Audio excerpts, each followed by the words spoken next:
आज एक फॅशन झालेली आहे.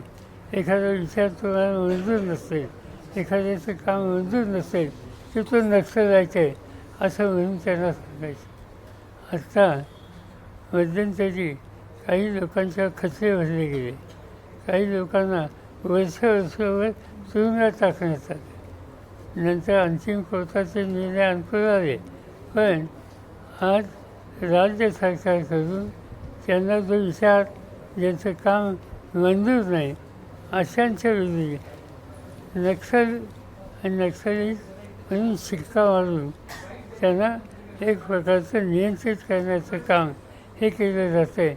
आणि तेच कदाचित इथं असण्याची शक्यता नाकारता येते.